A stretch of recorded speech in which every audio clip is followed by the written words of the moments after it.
Brandon Thurston from WrestleNomics is up next, and we're going to follow Brandon with John Pollock from Post Wrestling. Delivering on the returns, increasing our margins. Ratings go down the toilet if I'm not here. All I do is simply put the math in my favor. We agree that Brandon and John do good work. The reason is simple wrestling economics. I've been told the Netflix numbers. I've been told the metrics a little bit, probably 5 different times. I still don't get it. There were respectable wrestling journalists who needed answers. Thank you very much, members of the media. I hope you all go to hell. How about we pop a number right here, right now?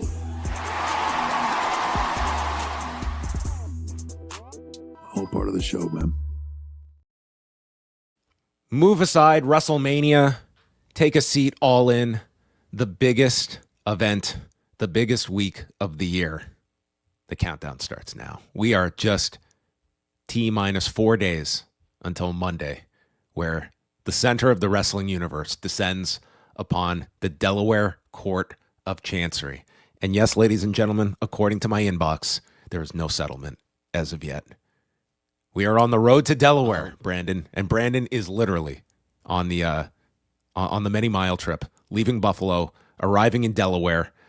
Population, very small. The population of Delaware is 1 million people, roughly. The population of business entities in Delaware is 2 million. More businesses are incorporated in the state of Delaware than there are human beings living in Delaware. It's an interesting fact. Did they fit that onto the welcome to Delaware sign when you cross the border? Did you know? I'll report on that. I hope you take some photos. I think that you really need to give us the full Delaware experience. I don't think since Roseanne has such focus been on the state. Was Roseanne set in Delaware? Is that where they lived? No, they were in Illinois, weren't they? Why am I thinking Delaware? There was something in Delaware. I think they had anyway. Okay, forget the Roseanne tie-in. This is the biggest thing to ever happen in the history of the state. It goes down Monday. We're going to be doing a full preview of this trial. Who are the key players? What is at stake? What are they arguing about? And why can't these two experts come within 9 figures of an agreement? Lanford, Illinois is where the home of the characters in the That is Roseanne correct. show. Yes. Yeah. There's something connected with Delaware in that. Maybe they anyway. I'm Joe now Biden is from Delaware, sort of. Maybe. Yeah, he never cameoed on Roseanne that I'm aware of. I don't think so. Very far cry from John Goodman. We are also going to be going through a late Nick Khan drop. Nothing like doing a 30-minute sit down and it comes out like 6 weeks later. So we're going to go back. We're going to hear Nick Khan with some of his former colleagues at CAA. Having some fun talking about Nick Khan. He actually has some life advice for people, so we'll tackle a bit of that. WWE is going to go head to head with AEW Forbidden Door on June the 28th. But we start things off with this big trial.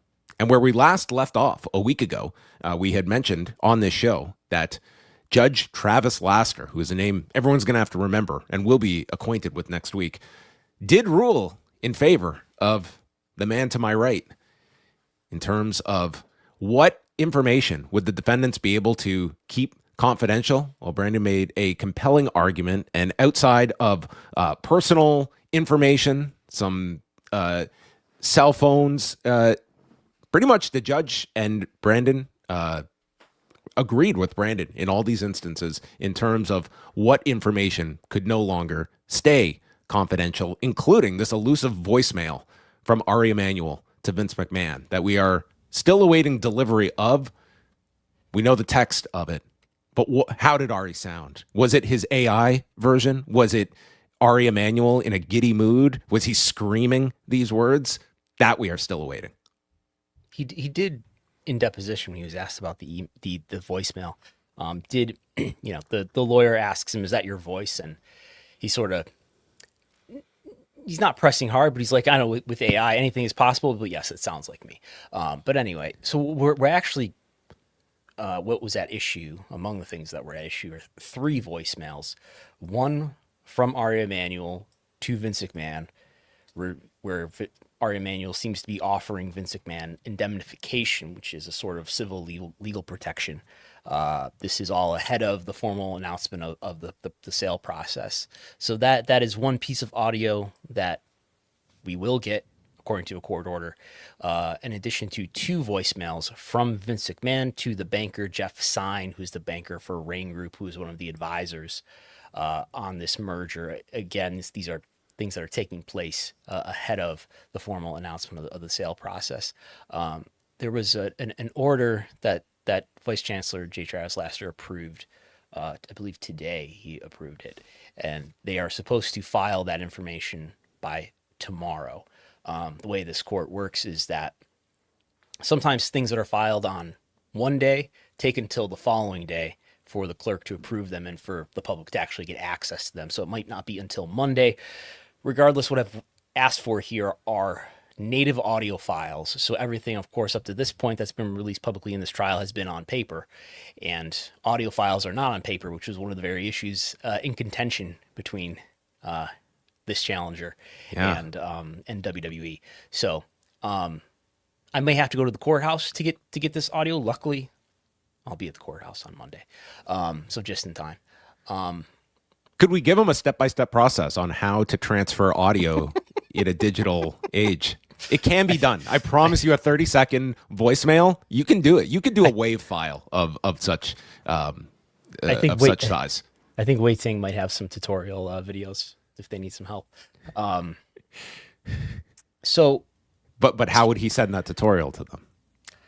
A link, maybe? He would have to go live and act it out in person, I'm sure. Yeah. Also, what we should be getting filed by Friday, perhaps available on Monday, is a complete deposition of one of the former members of W's board of directors. This is Michelle McKenna. She joined the board actually in September, so a couple months after Vince even retired for the first time. So her entire deposition has been filed. The entire text of the deposition is redacted. They were fighting over Wall Street Journal source guessing that she does in there, and that was also ruled that information must be released. As far as my legal, I think again, you're overstating the degree to which Vice Chancellor Laster is truly agreeing with me. It's really just as it was in this is the second challenge, by the way. The first challenge was against KKR as one of the bidders in this process. These entities, KKR and WWE, have made assertions. What their burden of proof is to show something called particularized harm, a particular kind of harm that will be done to a very specific person, maybe an entity, and you've got to, bring that forth in a convincing fashion. The burden is on them to show that to the court, and without that, I could have filed a relatively basic opposition. All I needed to do was basically file something. I don't know if scribbling on a piece of paper would have done it, but as long as I did something, it was going to be difficult, I think, for them to hold on to this information. Let's do sort of I will encourage people that Brandon has done a piece up at postwrestling.com that went up today. It sort of takes you through all the facts of the case and is going to answer a lot of the questions that we're going to go over here.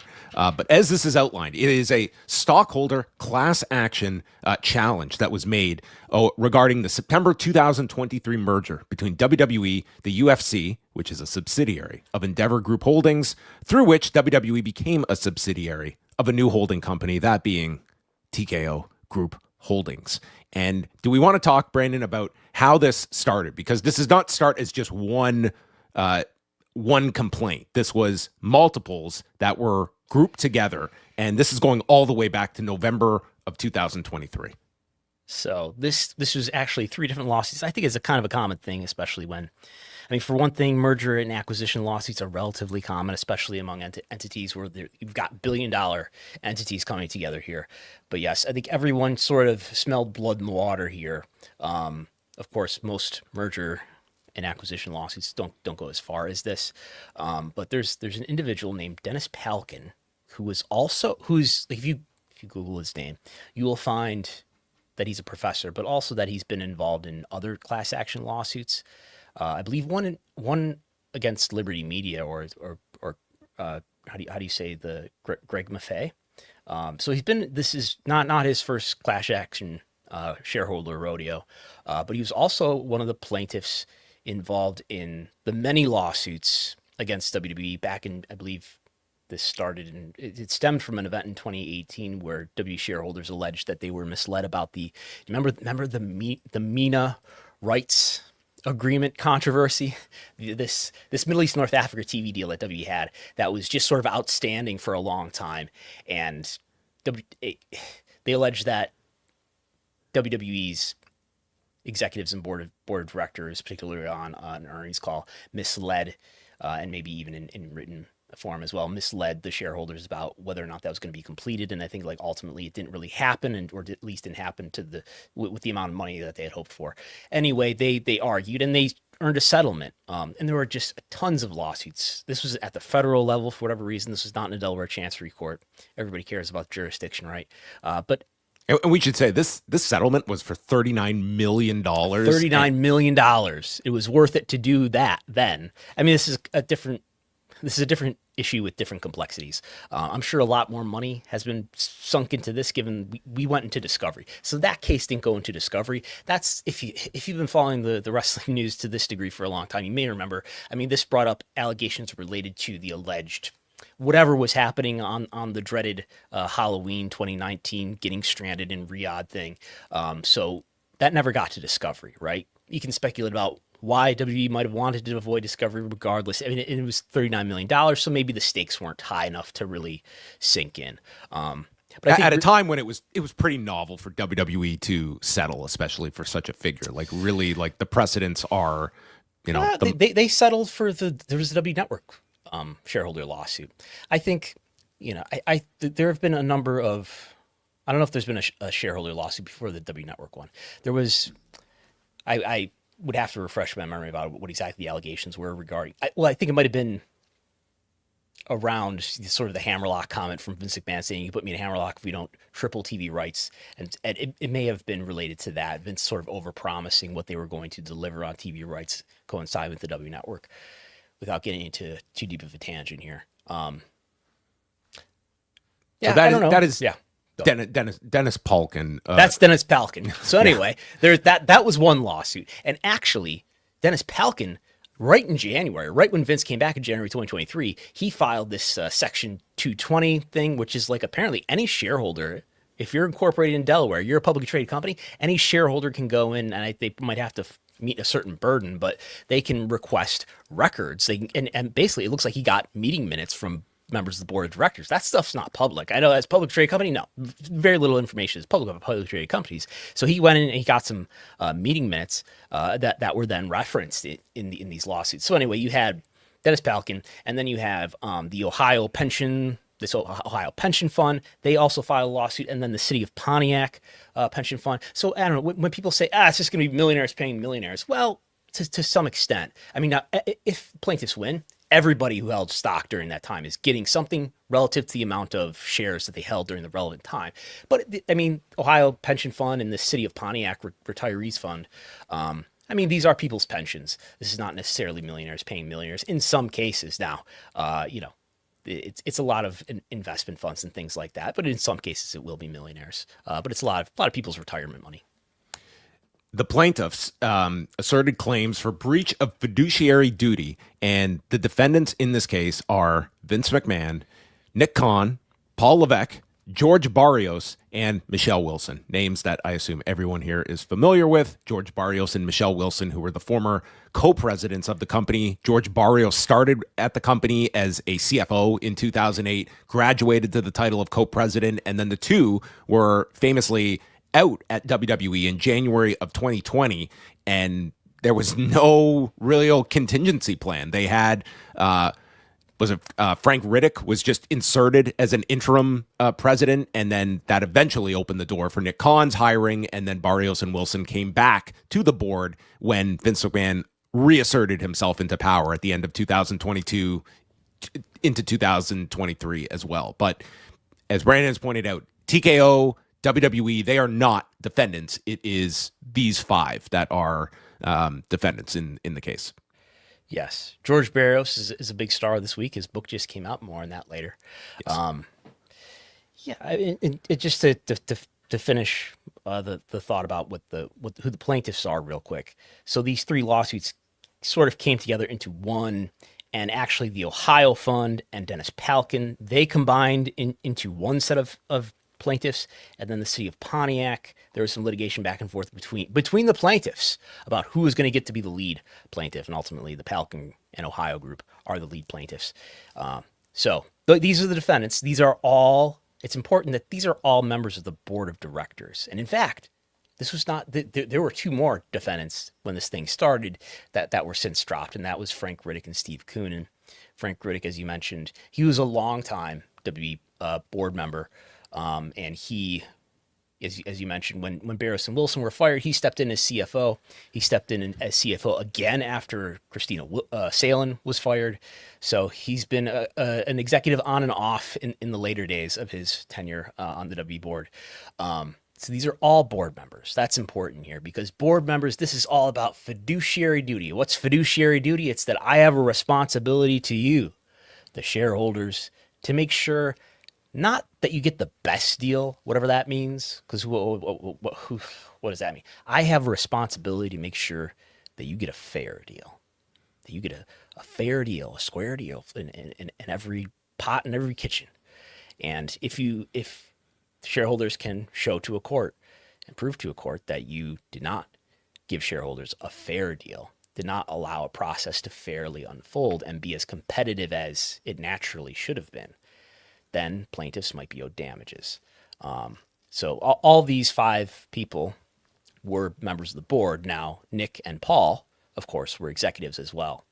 And a board is usually, and I think in theory, supposed to be mostly independent members. That is, people who don't work full-time for WWE, but they were big-time executives in such and such company that's suited to WWE's business, and they come in and they give advice, every month and a half or something like that.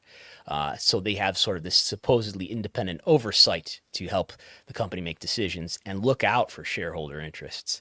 But then there's also these executive members. So anyway, these defendants are alleged to have gone along with Vince McMahon's scheme, allegedly, to pre-select Endeavor to be the winner of this bidding process.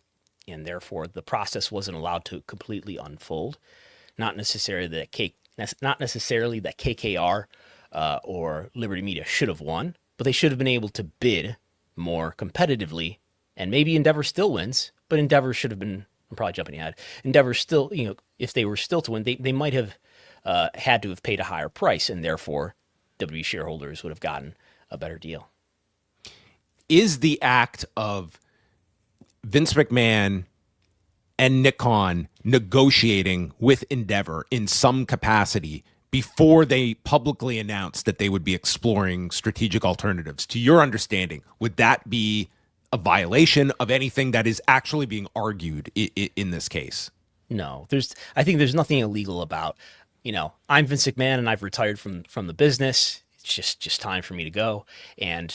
But I'm still a controlling shareholder, which is important. Regardless, if Vince never came back, if W was going to sell or merge, Vince would have had to approve it because Vince was the controlling shareholder still, despite his retirement, despite being gone from the company as executive, the head of creative, gone as a board member, still the controlling shareholder. And was the power he had over the television deals was, if I'm not brought back, I am not going to sign off on these media rights agreements that are coming due. He had ultimate sign-off power. I recall there's some litigation here about whether he would really have the power to affect media rights fees from the outside, but certainly in a company transaction, he would have. So it's, if I'm Vince, I'm out of the company, but I'm controlling shareholders, there's something illegal about me. There's nothing necessarily problematic about me talking with Ari Emanuel, who's just craving a purchase of WWE. That's not necessarily problematic on its own.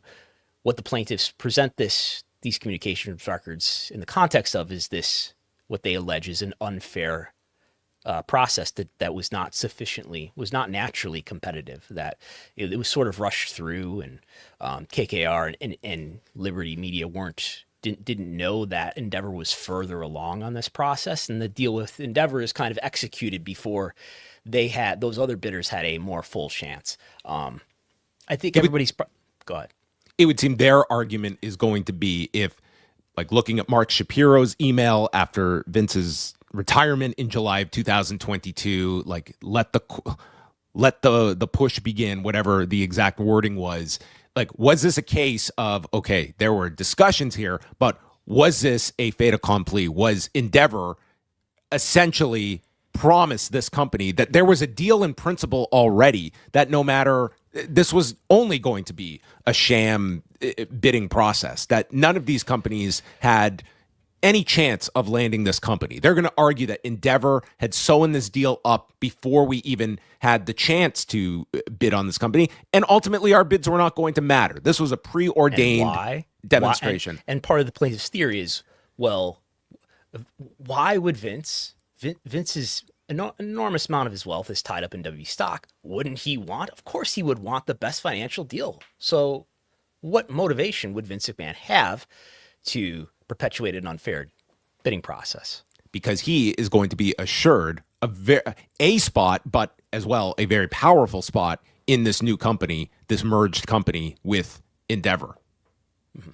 That the other companies, we do not have any indication we're going to retain Vince McMahon. And so there you are getting into Vince McMahon not acting on behalf of his shareholders, but having a personal stake in this Endeavor deal being completed.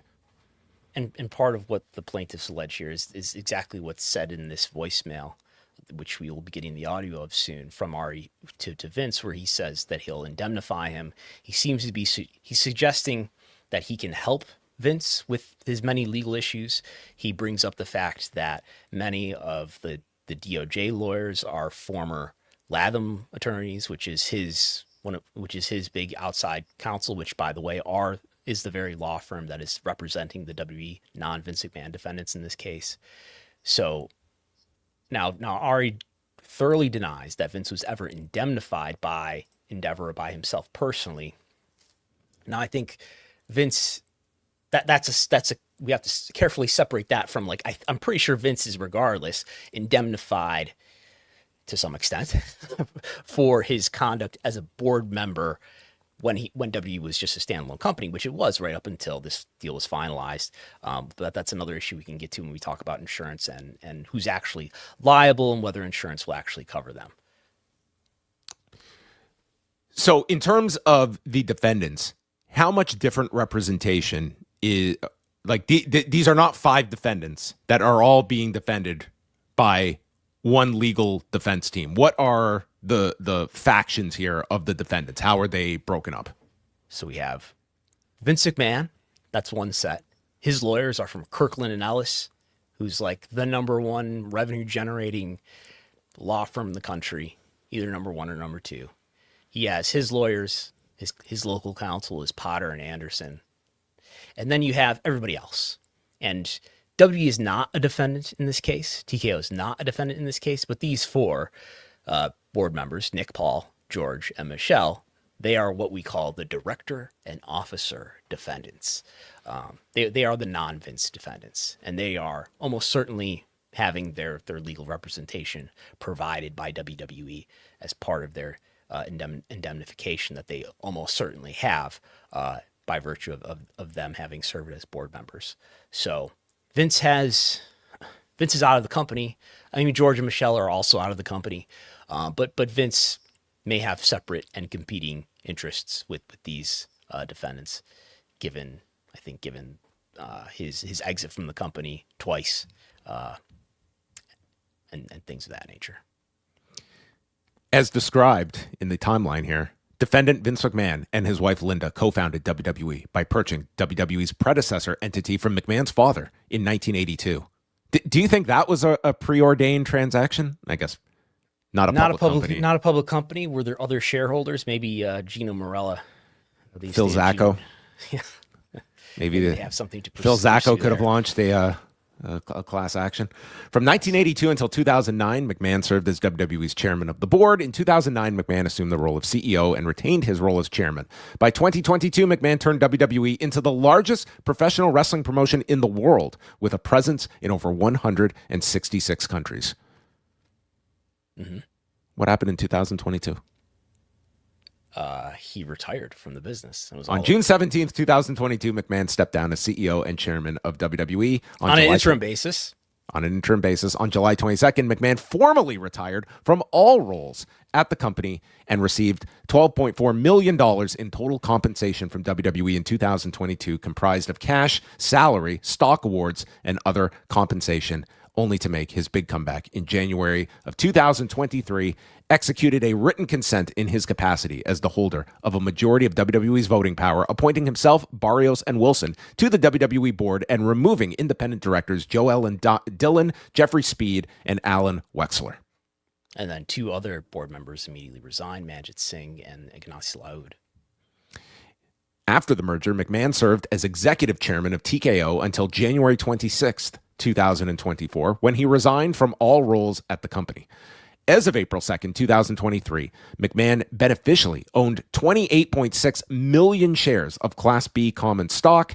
From there, McMahon had been WWE's controlling stockholder since its 1999 initial public offering until the closing of the merger. So that is kind of the key. At present, Vince McMahon holds how much stock in WWE? 6 million some odd shares, which... he has gone from 28.6 million in 2023, and over time that has, since he has left the company, there has been sell-offs of stock, but still holds several million shares of company stock. He's liquidated. I went through all the filings recently. He's liquidated about $1.7 billion in TKO stock since TKO shares, since W shares became TKO shares, and his remaining 6 million shares that he still holds are worth well over $1 billion.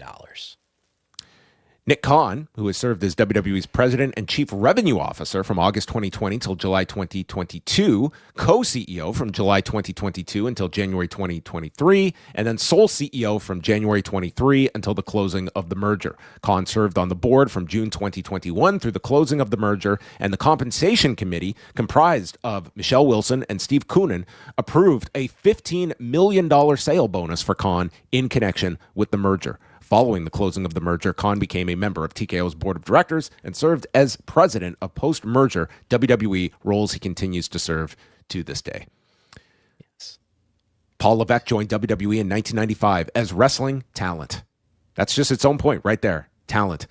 He is McMahon's son-in-law, married to Stephanie McMahon. The compensation committee approved a $5 million sale bonus for Levesque in connection with the merger. He continues to serve as WWE's chief content officer. George Barrios, who served as CFO of the company from March 2008 until from November 2013, he became its chief strategy and financial officer and then co-president from February 2018 until January of 2020. Man, those are some interesting years. If this guy ever writes a book. What are you reading from? This is from the timeline. What timeline? I don't know. This is like one of like 1,005 documents you've sent me over the last month. Okay. And then we have Michelle Wilson here, who was with the company and on its board from 2018 until January of 2020. And those are our 5 defendants. Yes. In terms of what would you say are the misunderstood parts of this case that you can glean from of what this case is about and what this case is not necessarily about?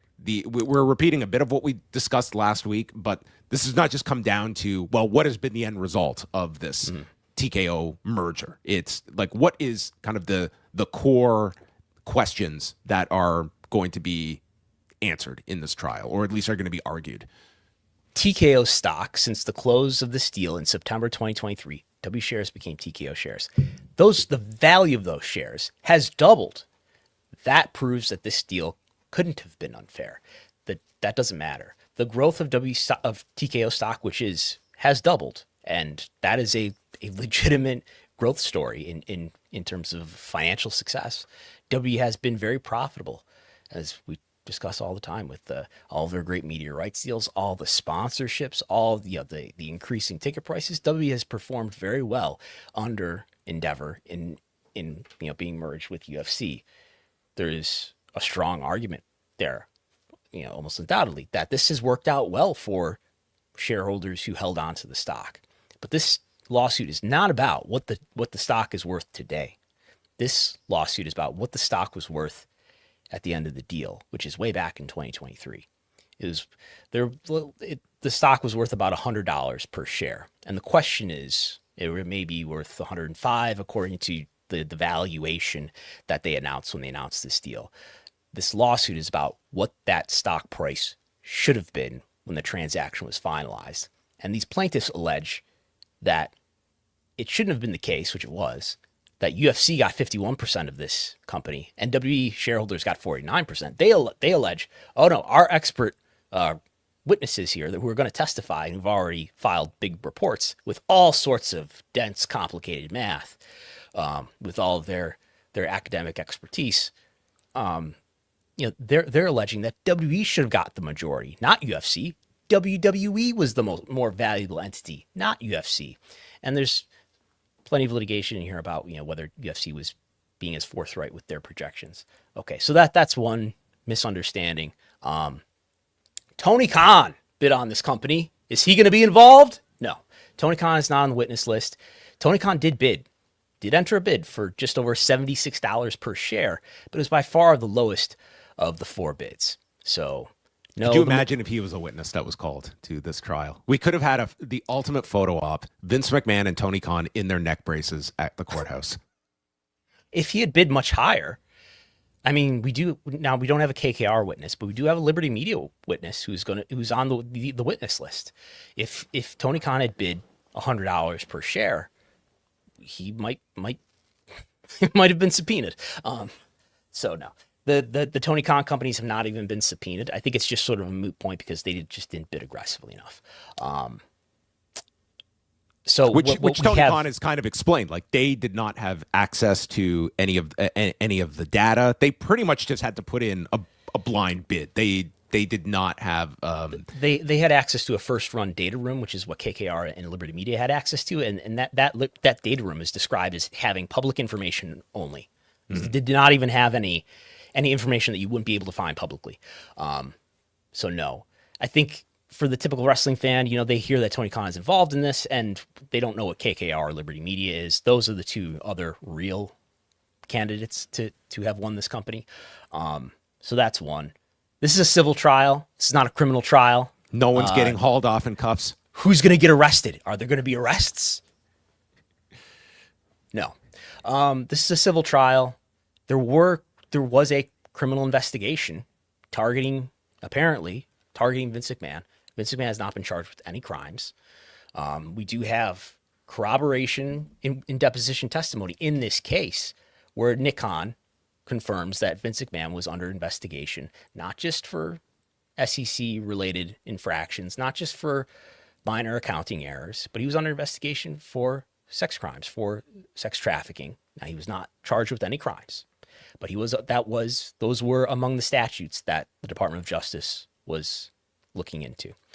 A lot of information about all these scandals and all of this alleged wrongdoing around WWE during this time has come to light through this case because shareholder value is the greatest value on earth. And this is, what has made it really worth these plaintiffs and these plaintiffs' attorneys going after. What other misconceptions might there be here that I'm not thinking of yet?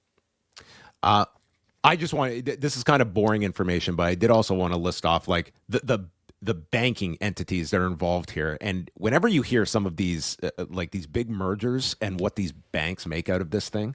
So we have Rain Securities, which is, that is the company that Jeff Sine co-founded and that Ari Emanuel is actually an investor in. Rain received a $63 million transaction fee contingent on the closing of the merger, along with a $2.5 million opinion fee paid upon delivery of its opinion, and a $10 million discretionary fee. So that is what Sign was able to get out of this. Then you had JP Morgan that received a fee of approximately $25 million in connection with the merger. And then we have a group called Moelis, who received a fee of approximately $25 million in connection with the merger. Great business if you can acquire it. Rain in particular is alleged to have been conflicted. Jeff Sign shows up in this narrative during the summer of 2022. He's this close ally of Ari Emanuel. He has helped Ari Emanuel and Endeavor make a number of deals. He helped with the XFL deal for Vince too, but he's helped with a lot more deals for Endeavor, whether it's the Endeavor IPO, whether it's UFC, whether it's On Location. The list goes on and on. Apparently, Endeavor owns some sort of minority stake, as you mentioned, in this Rain advisory firm. Jeff Sign goes to Vince during the summer before formal process is even announced and says, you know what, Vince, I don't want to work for Ari. I want to represent you. And I think that the plaintiffs want to present this in the light of this. This is a guy who's playing both sides of the deal here and was not necessarily independently pursuing the interests of W shareholders in this advisement relationship that he had with Vince / WWE. If you read Judge Vice Chancellor Laster's order on the adverse inferences, he kind of frames it as Rain being unnecessary when WWE already had advisement set up from, or at least additionally had advisement set up from JP Morgan and this Moelis. So I think it's a question of whether this was superfluous on top of everything else. Nonetheless, I think there is some gray area, some fuzziness, and like Vince is out of the company. Should Vince and WWE have separate representation here because their interests may not have been completely aligned at that time? We have the list of the plaintiffs attending the call on, and that includes Vince McMahon, Ari Emanuel, Mark Shapiro, Jeff Sign, Frank Riddick, Andrew Schleimer, Brendan Houlihan, and James Canessa. Those last two are the expert witnesses that the plaintiffs will be calling upon. I guess a natural question as well, Brandon, is how much of the Janelle Grant case is going to seep into this trial as well? Like that is a big portion here of Vince McMahon's exit from the company and then his return to the company and ultimately exiting TKO in 2024, where this all begins with the anonymous email sent to the board in March and April of 2022. I think for the plaintiff's case, they want to bring up the extent to which the misconduct allegations against Vince influence his mindset. That is, he's worried about I think for the plaintiffs imagine Vince as dead set on securing a spot back in this company. He's forced his way back in. He wants to stay. He doesn't want to do a deal that doesn't allow him to stay. And part of the reason why he feels threatened is because there's 4 NDAs that WWE had to correct their financial statements related to.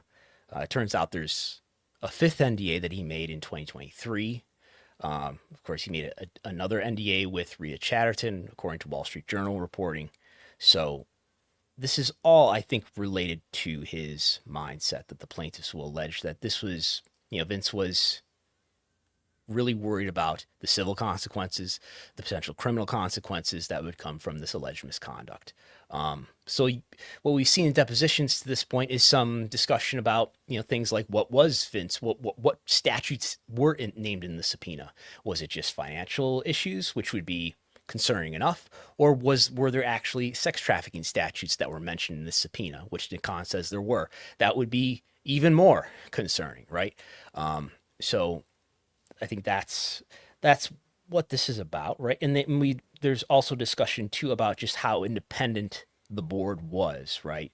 So how did the board respond to the anonymous emails, which there were 3 of, late March and into April of 2022, when those anonymous emails were sent? What did the board do? They did start an investigation with this Simpson Thatcher law firm They did bring in another firm called Vestry Light, which is known for its investigations of sexual misconduct allegations. So some of that may come up. I mean, we're not going to get a litigation of the merits about whether or not Vince engaged in sexual misconduct.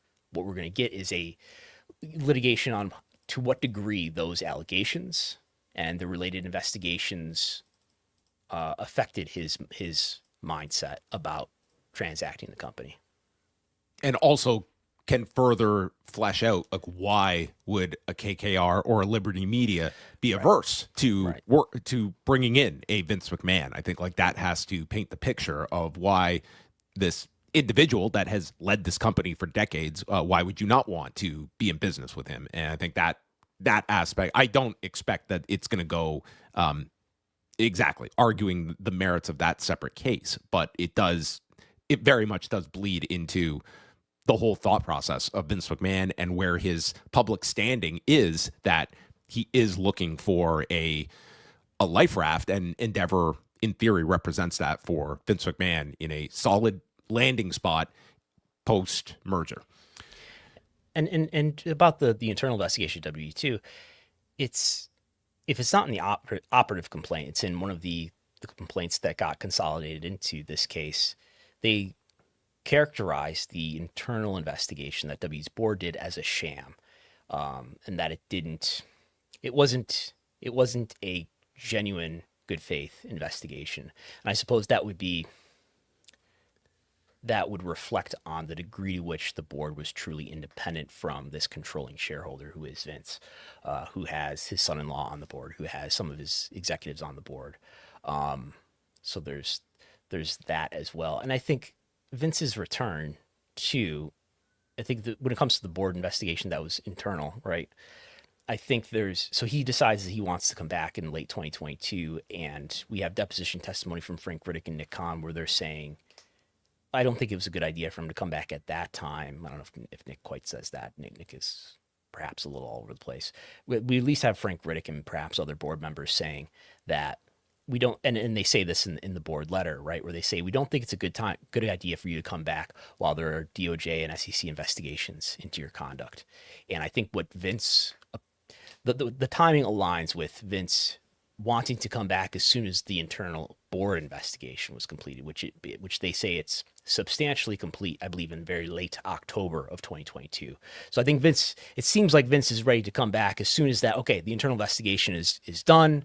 That's the investigation that I had to get out of the way from, even though I did sort of permanently retire. Okay, I'm ready to come back, rather than waiting until, it could have been years. It could have been up until like a year ago or so before those other investigations would have concluded. Yeah, and just from the genesis of this, it's listed here in the timeline. On March 30th, 2022, April 11th, April 14th, WWE board received anonymous emails alleging that McMahon had an inappropriate relationship with a former WWE employee and that the former employee received monetary payments following her departure from the company.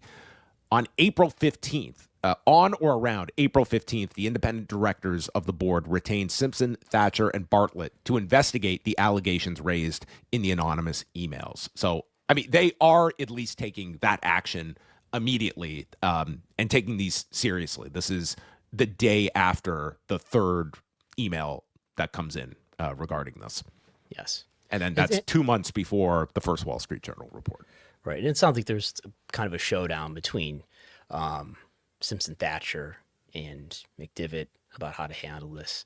But yes. Yeah, go ahead. On the defendant side, who they intend to call to the stand includes George Barrios, Brad Blum, Ari Emanuel, Daniel Lee of Moelis Managing Director, Paul Finger of JP Morgan, Nick Khan, Steve Koonin, Paul Levesque, Vince McMahon, Frank Riddick, Andrew Schleimer, Mark Shapiro, Jeff Stein, Michelle Wilson, Mark Zhu, who is the TKO Chief Strategy Officer, Doug Perlman, who is an expert witness, Professor Stephen Salaga, another expert witness, Professor David C. Smith, Matthew Archer, and the famous Dennis Palkin will also be called by the defendants. Yeah. Now, this could always change. Not everybody who's on the witness list necessarily gets called. These are a lot of people to get through in 4 days between both sets of lists. I remember, so Thursday is being taken off, so I don't know if there's wiggle room to make that date available. But it's worth noting that Vince and Ari and Mark Shapiro are on the witness list for both the defendants and the plaintiffs. So I guess to me, it heightens the likelihood that at least these three people are going to testify. Yes. So we will get probably 2 instances of Vince McMahon up there on the stand.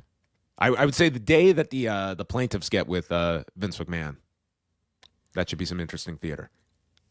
Yeah, I wonder if it's necessary, because I think everybody's going to have the chance to cross-examine. In addition to, I understand the judge will have the ability to ask questions.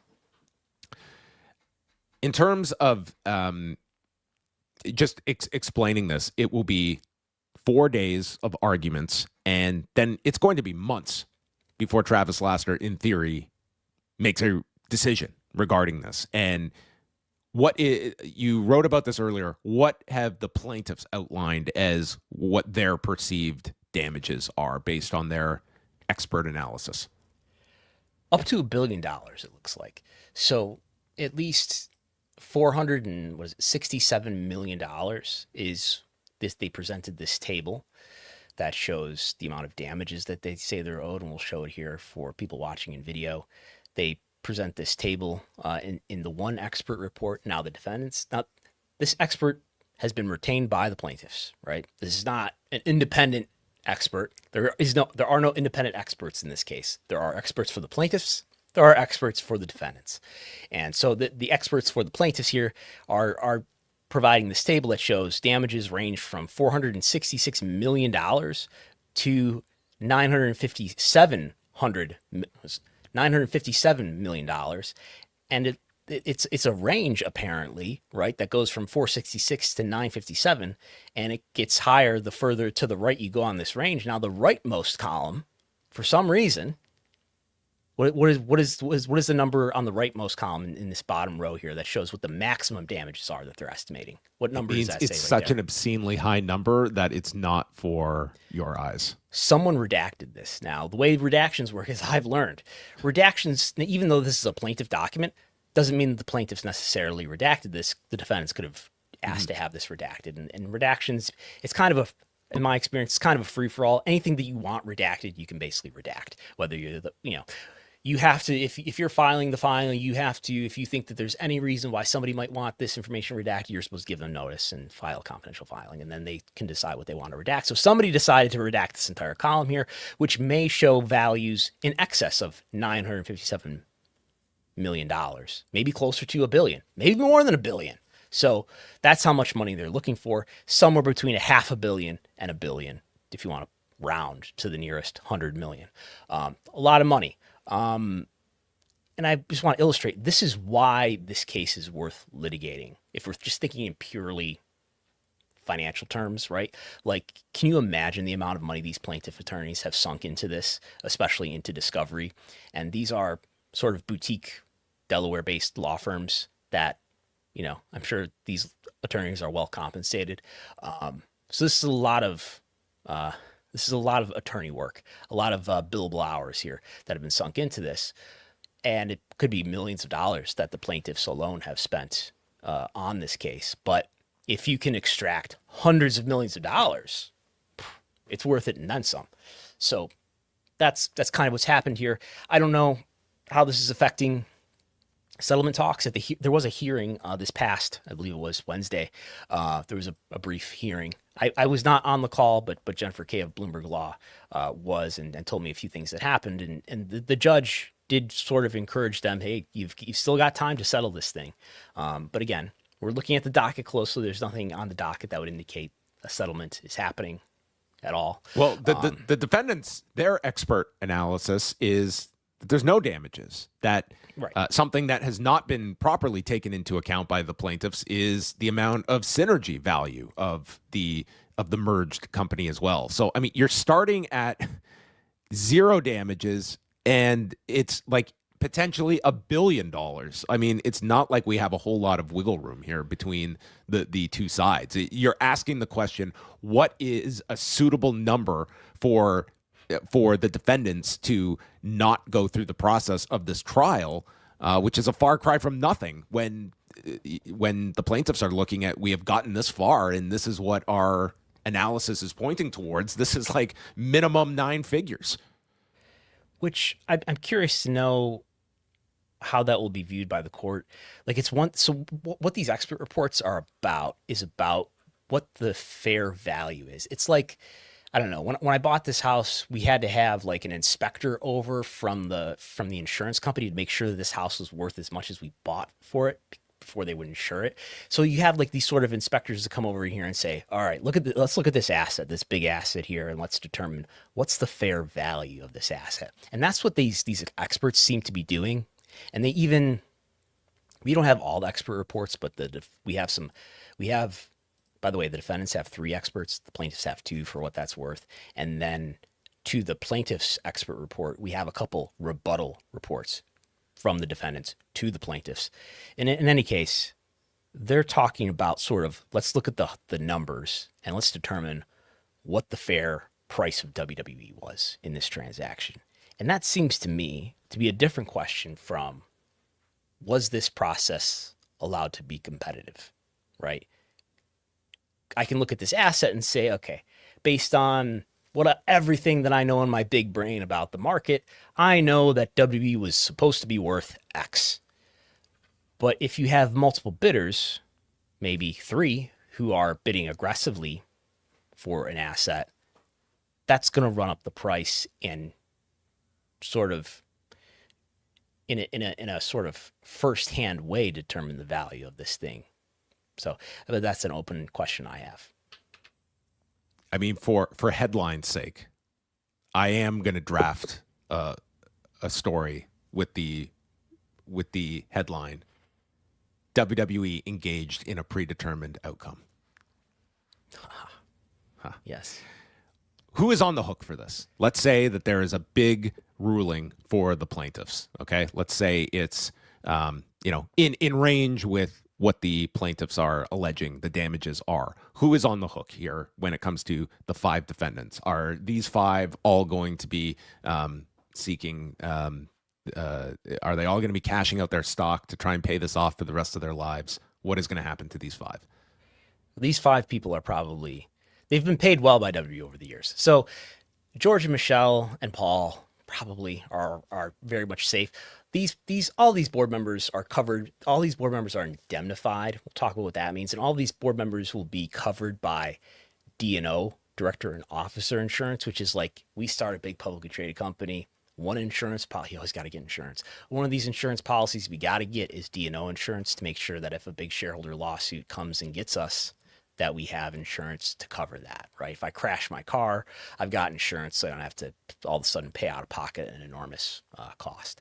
So now, if you do illegal things, now if I have homeowners insurance, if a meteor strikes my house, insurance will cover me. Now, what if you're cooking meth in your basement and you blow up your house, Brandon? I was going to say, now if I burn my house down on purpose, insurance is not going to cover me. I don't know about if I'm cooking meth, which I'm not, in my basement. I don't know what would happen in that case. If you're doing illegal acts, maybe D&O insurance, and in fact, if you're doing illegal acts, D&O insurance probably doesn't cover you. Now, that pertains especially to Vince here. I think he's alleged to be self-dealing, which is something different than the other 4, right? He's alleged to be getting a benefit out of this deal, which is his own personal survival, his own role as executive chairman. He's extracting a benefit at the expense of allegedly, right? He's extracting a benefit, which is his own role in the company, at the expense of the fair process that this should have been, allegedly. So that's self-dealing, and I'm pretty sure, it's very likely that there's a carve out in their insurance policy that says, D&O insurance doesn't cover things like that, self-dealing. Now, I don't know, maybe they're, I'm pretty sure if there is a huge payment that the D&O defendants have to pay, that W's insurance policy will cover it. I wonder if the stock price is taking that into account. Stock price is doing great, right? It's like over 200. It's $202. 202 today. So the stock price is performing very well, even relative to its own history right now. So it's not like it's, suppressed to the naked eye here. So what could happen is Vince could be charged, an enormous monetary damages award that he has to pay, and maybe there isn't insurance that covers him. So if Vince has to pay hundreds of millions of dollars, that his personal finances might be exposed. But it's Vince, who's liquidated, by my count, $1.7 billion in TKO stock since the fall of 2023. He could withstand the damages of sort of a worst case scenario here, it seems, provided he's got some good liquidity, I guess. I don't want to go over everything from last week, but there are the sanctions that have been levied against Vince McMahon and Nick Khan, and those two alone, those sanctions don't apply to the other three. Right. Is there a scenario that the judge can find that, yes, this was not a fair transaction, but can isolate the decision that these two or even Vince McMahon are the ones that we find the burden falls upon and not the other defendants? Or could this is this like across the board? This is either Judge Laster, he's judging all five of them. That's a good question. I would think that he could split this up however he wants. Yeah. But that's something that we could look into. Oh, another common misconception. Will TKO be unwound? Will the merger be undone? Yes. I think the judge would have the authority to do that on its face. Undoubtedly, it would go straight to appeal. They would appeal. Now they may appeal this decision no matter what if it's not in their favor. I think it's highly unlikely that the TKO merger is going to be undone here. I think Laster has the ability to also require changes to the board because this is a successor entity. I think the plaintiffs might have to show that this is a successor entity. In any case, if you read the complaint, by my reading, it doesn't look like they're even asking for anything beyond monetary damages. So I would be very surprised if anything beyond monetary damages happens here. So for any fans that are hoping, Vince McMahon has handed back this company. They're going to lower ticket prices, remove the logos, and John Cena is going to come out of retirement. That can't be enforced by Travis Laster. No, that would be that's a decision for Ari Mack. There's a lot of Vince truthers out there that are clinging. It's not it's not a populated group, but they exist. If Ari wanted to, consult with Vince McMahon on creative ideas, I suppose he could. Are you surprised that as we stand, that this trial is happening on Monday? No, I think my intuition is that the plaintiffs have a really big fish that they're trying to reel in here, and it's worth it to them to try to do it, and they may be unwilling to settle for a number that is digestible for the defendants. So if we're talking about like if their settlement line is well into the hundreds of millions of dollars, for whatever reason, the defendants may just feel that it's better for them to just take their chances at a trial and let the judge decide. And again, these defendants may feel that they did nothing wrong. We didn't do anything wrong. We made a great deal for investors. And they did. Look at the stock price. Looking at that surface, the stock price is doing excellent. Now, what happened with the signal messages? What was being discussed there?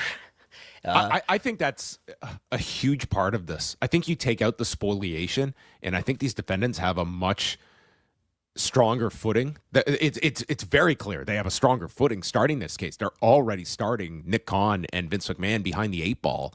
And it's why I was skeptical last week when looking at those sanctions. One, I thought this is really going to force the defendants to really push to settle this because that was not a favorable ruling from Judge Laster. But if you're the plaintiffs, I think you look at that and be like, man, this judge is not impressed with the actions of Vince McMahon and Nick Khan, and I think that will play against them. And I think whatever you want to say about those two, it was some horrible judgment of like where they have placed themselves here, that it's not so much what those messages were, it's the fact that they're hidden, and we're just going to assume that we're going to assume the worst of what these messages are, and you've placed yourself in a disadvantageous position. And that's why adverse inferences exist. It's why you're supposed to preserve your records when you anticipate litigation and when you're dealing an M&A transaction that's worth billions of dollars. That's why your legal team, as WWE's legal team did, tells you to preserve evidence. One other, which I didn't write about, as far as what's at stake beyond money or anything that the judge has the authority to invoke, is there reputational risk for anyone here? Vince, you're already accused of some pretty horrible things, but what about the rest? My thought is that I don't think this is going to have. I think Vince McMahon has probably etched his reputation in stone.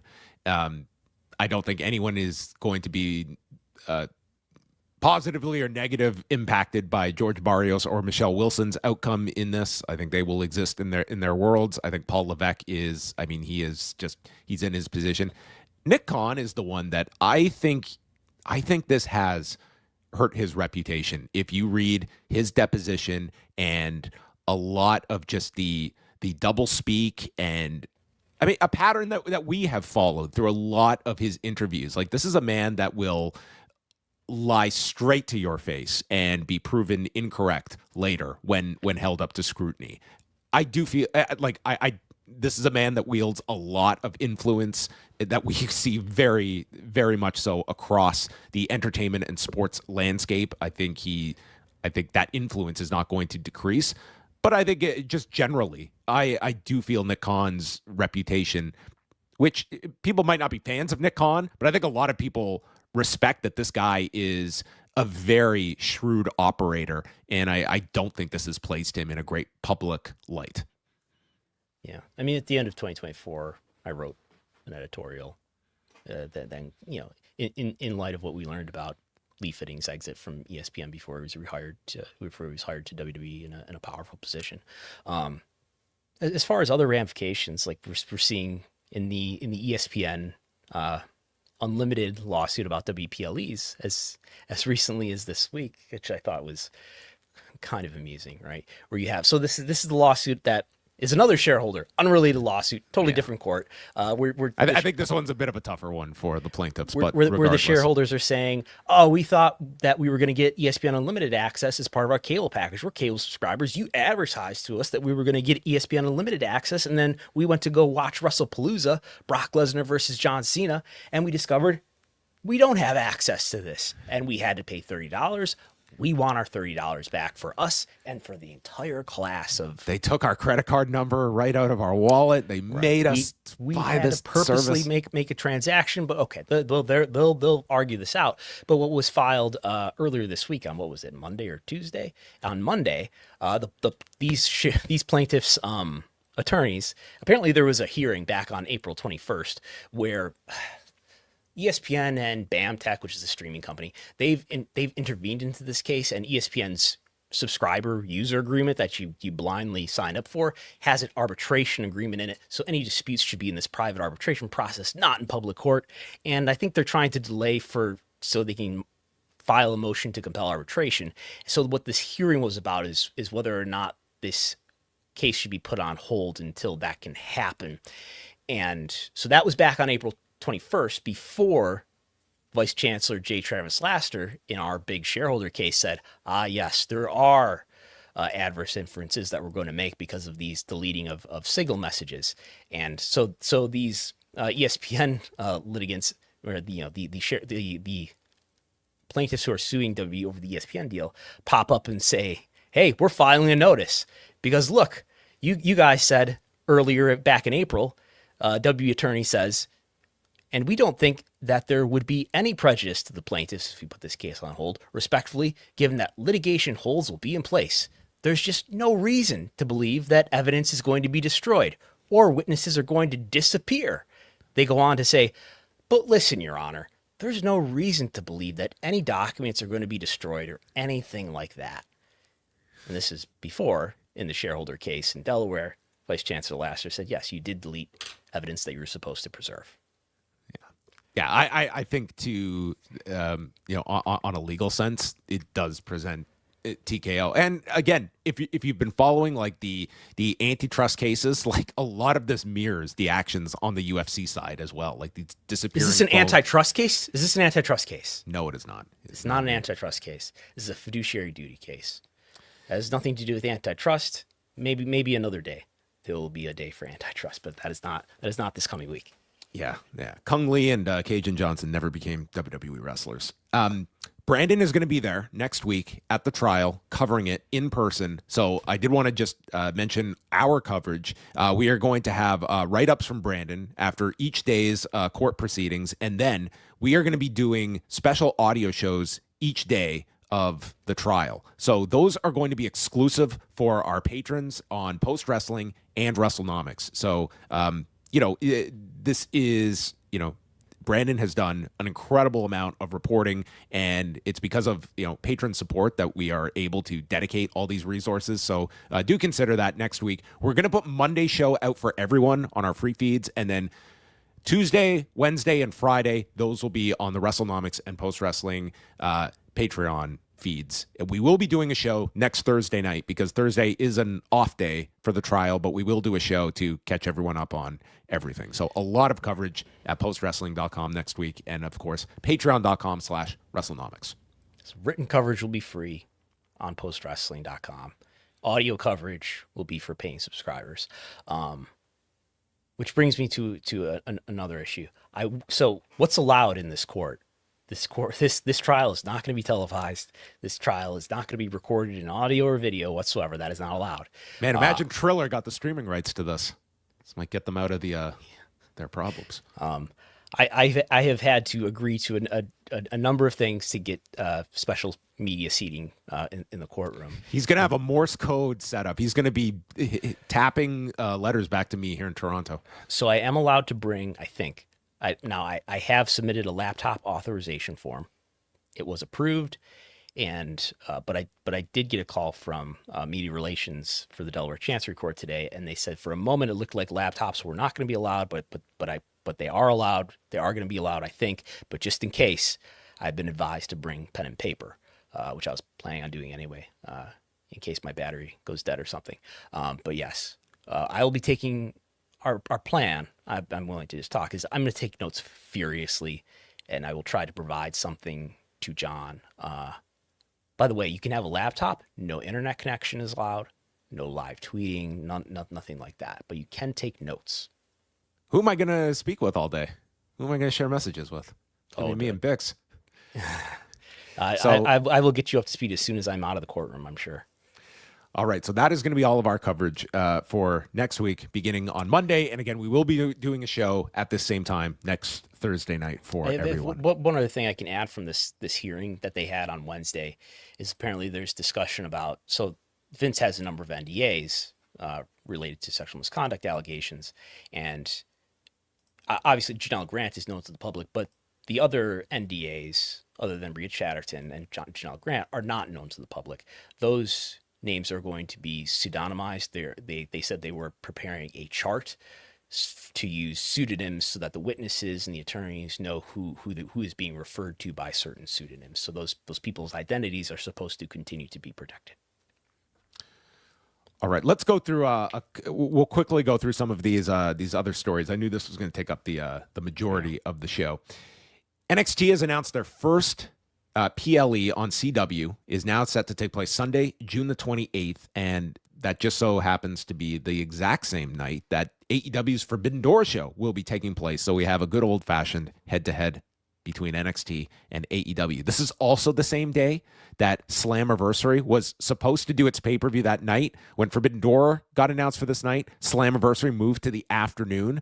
This is like a $30 TNA pay-per-view that is just going to get destroyed on this day, happening on the same day as your partner in WWE and an AEW pay-per-view as well. But this is yes, we will see what they are able to draw on CW, and I'm somewhat surprised that they are going back to this well, because it seemed like they had decided these head-to-heads did not fare so well last year, but they're going to try again here. And I don't feel this is going to have a big impact on AEW's audience, and I don't think you're going to get off to a great start on CW. Like, I think you are, not going to maximize your NXT audience on this night after. We will see. This is not just airing on Peacock and Netflix internationally. This is on actual television. If you're CW, I guess you want to say, why do we have to do it on this day? I don't know. I mean, who knows? I mean, this is a question we've been raising for a number of years, I suppose, right? As long as the Wednesday Night War, since the Wednesday Night War, like, wouldn't I, as a media partner, extract more value from your content if it was not going head to head with another product? That, I mean, I guess is one thing when AEW was more of a fledgling brand and didn't have a TV renewal. Maybe we can kill them dead in the water before they get a permanent foothold. But I think we're past that point. So, like, what damage are you going to do to AEW that's really meaningful at this point, to the point where CW is going to be enthused about this? I question. I question if doing this on Peacock, when they were doing this on Peacock, is something that, I wonder what NBCU or Peacock executives thought of that. At least this brings me to Saturday night's main event, and what a weak card everybody seems to have received that as, despite that being, this was supposed to be this big transition. Yeah, they were off NBC, but it's going to be the big quarterly shows, and this, according to your guys' review, this was like maybe less than a typical Raw. Yeah, I mean, it was just a nondescript show. It was, and totally overshadowed by the AEW pay-per-view the next night that everybody was discussing. And running the night before, it didn't impact people buying this AEW show the next night. Like, we don't need to go back that far. Like, they placed Saturday night's main event on NBC last year with Goldberg's retirement. And so AEW moved All in Texas earlier in the day, but there was still that overlap period. And what happened?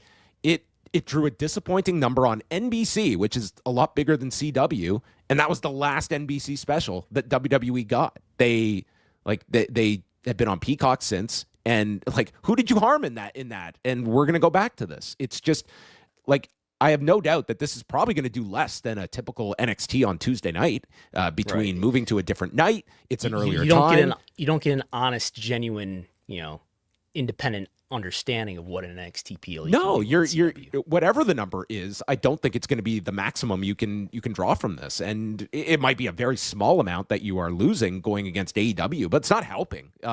So I really don't understand, like, the thinking of this. It's not going to harm, like, the people that are going to buy the AEW show. I feel are going to buy the AEW show because I've seen how this has played out over the last. We saw WrestlePalooza go against All Out, moving to the afternoon last year in Toronto. It's like they've navigated these head-to-heads, and it's just I don't know how many times you have to throw this against the wall. So that is happening on June 28th. I'm curious to hear of anyone that buys Slammiversary that Sunday. I think TNA is just going to die that day. Is Slammiversary going head to head with Forbidden Door? It's not head to head with anything. It's at 3:00 in the afternoon to avoid all of this. But happening that same day, I think that one's going to be tough. So I spend $30 on Slammiversary, and then I spend $50 on Forbidden Door. Correct. And then you can get NXT is the free option that you have of the three shows. Nick Khan did an interview, a sit down with SBJ with CAA. I guess that kind of sponsored this. This happened a few days before WrestleMania, and right off the bat, he immediately questioned Nick Khan on how well tickets were selling for WrestleMania. Really, it sounds like it's a little soft. And Nick was, we're hoping by Showtime it should be comparable to last year.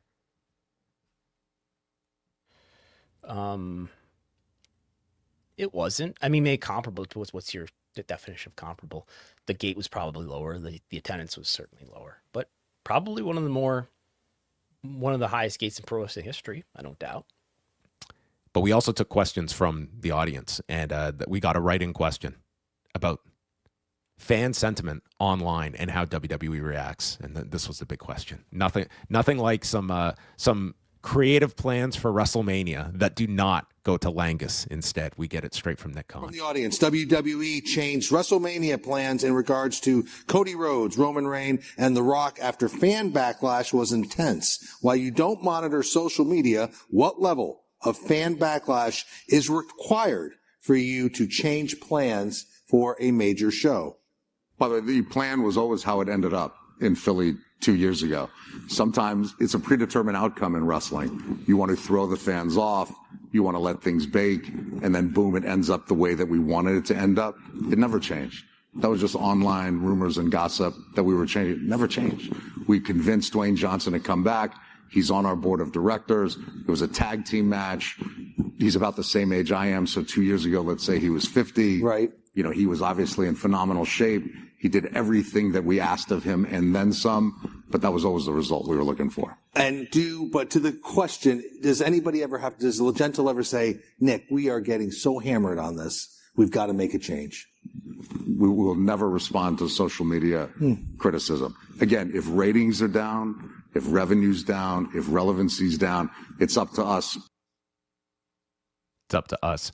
Nick Khan, his lav mic was also wrestling a match with his shirt throughout this 30-minute interview. If you were not hearing a wind tunnel, that was just the mic throughout this this entire interview. But no, I just want to say the thing that was exactly how things were to go. This is also the same Nick Khan who, of course, once famously told us. Has he been getting more involved in the creative process?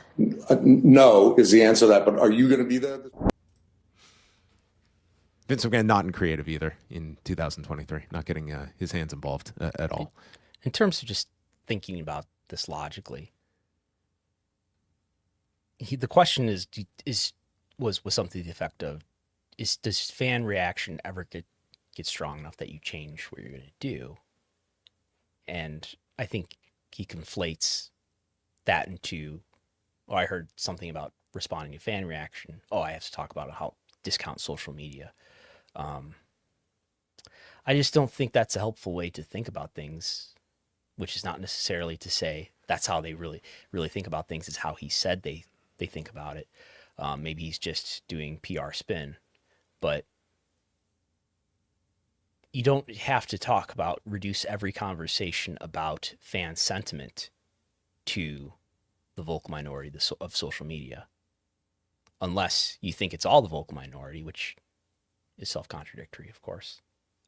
Which has kind of become the go-to now when there is more criticism, I think, of the product, and that is now, it's instantly just shelved as this is a discontent audience online. It's a very small amount who make a lot of noise, and it's easy to just discount that rather than look at the many examples that, we meant to not renew our Truth's contract, and then he just came back because we thought we thought ahead of our fan base.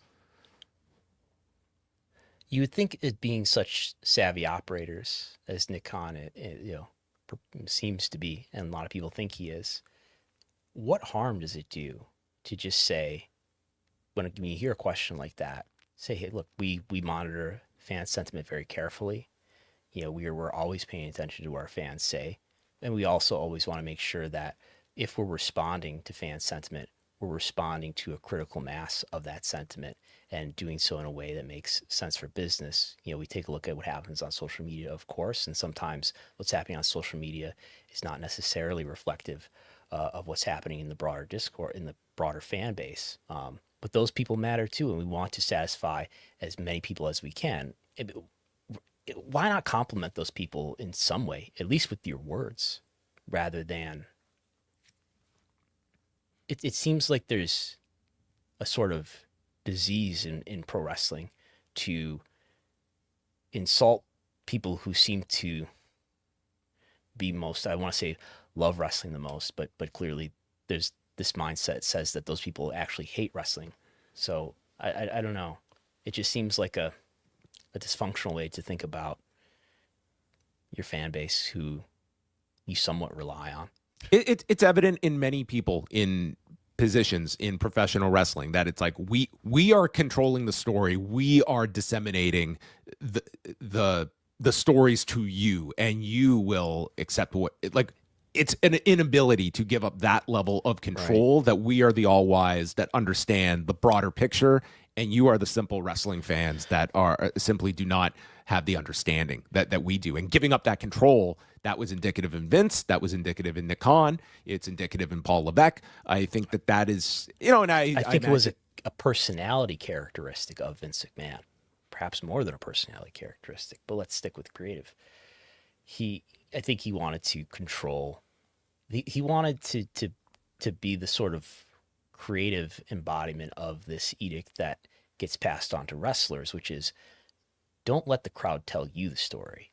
You tell them the story, because the most savvy operator in this environment is the one who gets to tell the audience the story in the way that he wants to tell it for the maximization of business results.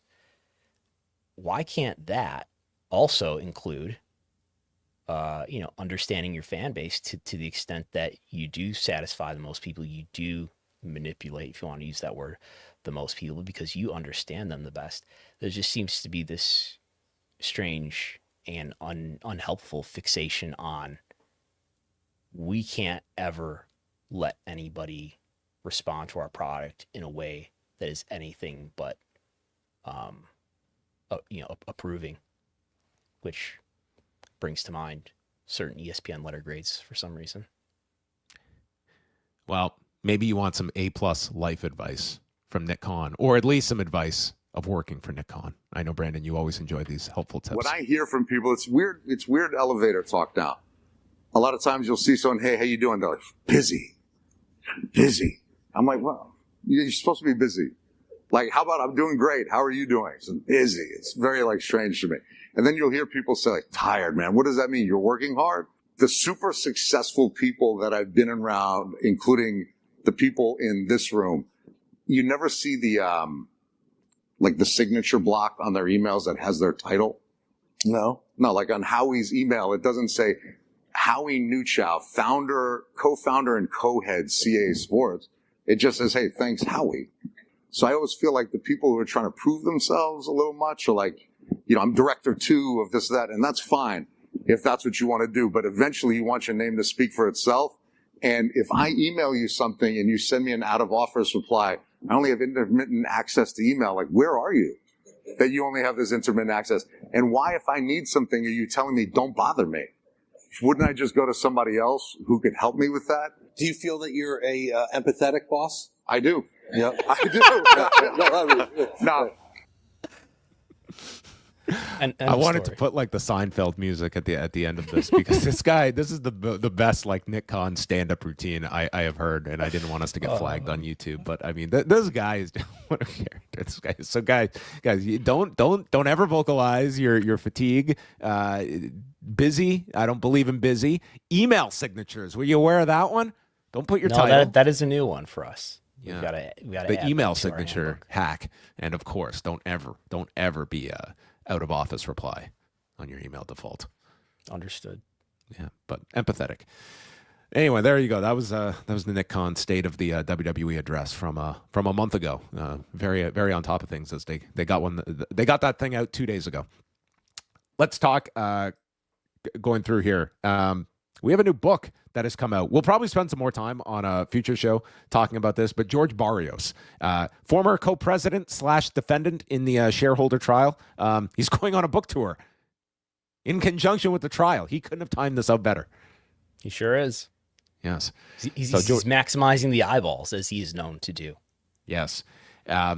So his book, Sometimes Wrong, But Never in Doubt, How a Cuban Kid from Queens Transformed WWE. This is out, and Brandon, you and I are both in the process of reading this book, and it does detail his involvement in the negotiations with the government of Saudi Arabia. And I believe you have read I have not read the whole Saudi Arabia portion, but I did see what you had sent me about this decision that they made, a very tough decision to go to Saudi Arabia after the murder of Jamal Khashoggi, and that Barrios was involved in like flying over there in some very clandestine type of setting of who he was going to meet. Like it sounds like something right out of a like some novel.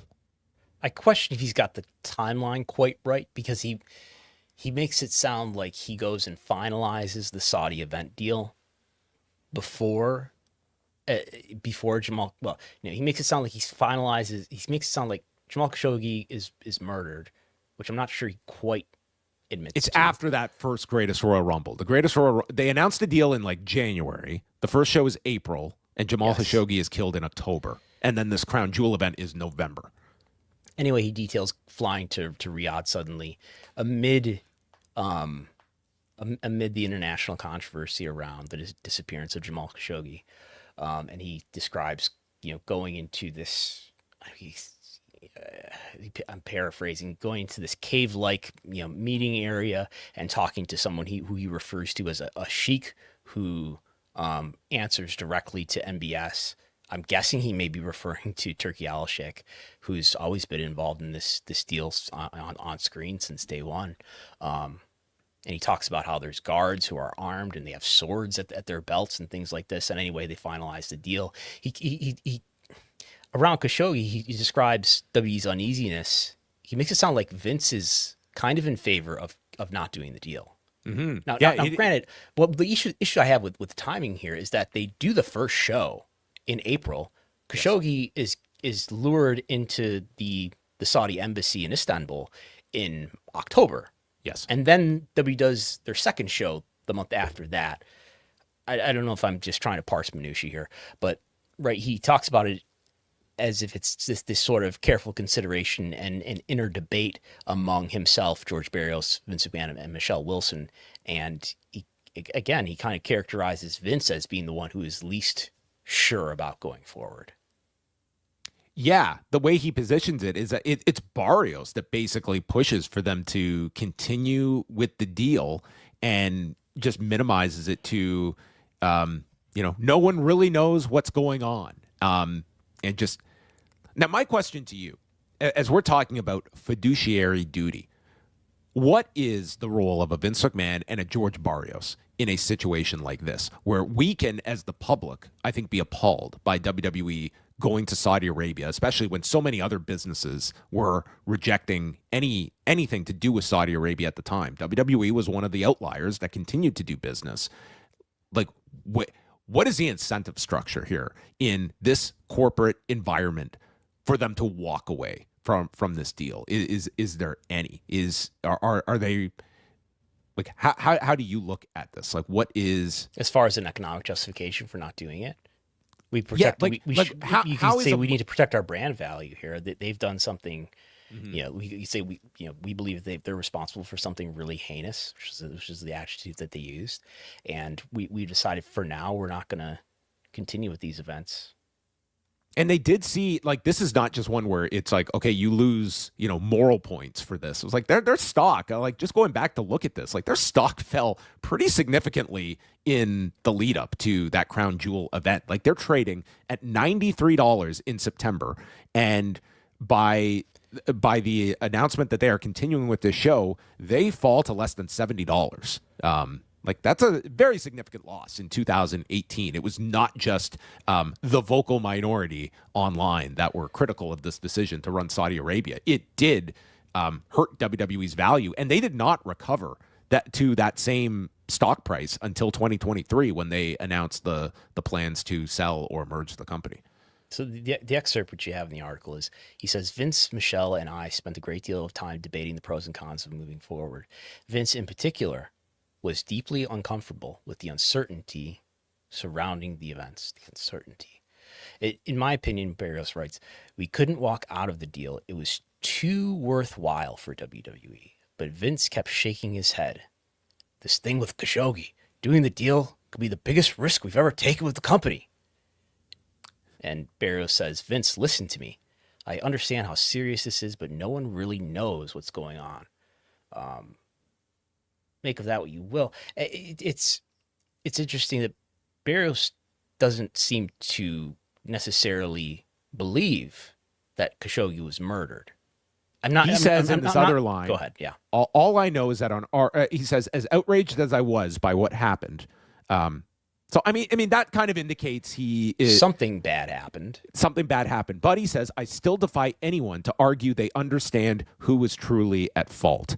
And I think that will come down to like the CIA has put their report out, the UN has put out their report. I mean, I think it is believed that Mohammed bin Salman was behind this. Now, MBS has actually stated that he takes ownership of this because it fell under his watch, but indicates that, something got, whatever you want to use the exact language of, that he has at least obfuscated that this was a direct order from him, but that he is assuming responsibility for it. That said, it's like, you have to be able to understand that 18 Saudis jumped onto a flight with bone saws and headed to a foreign country and committed murder, of which we have heard the audio of from inside that consulate as well.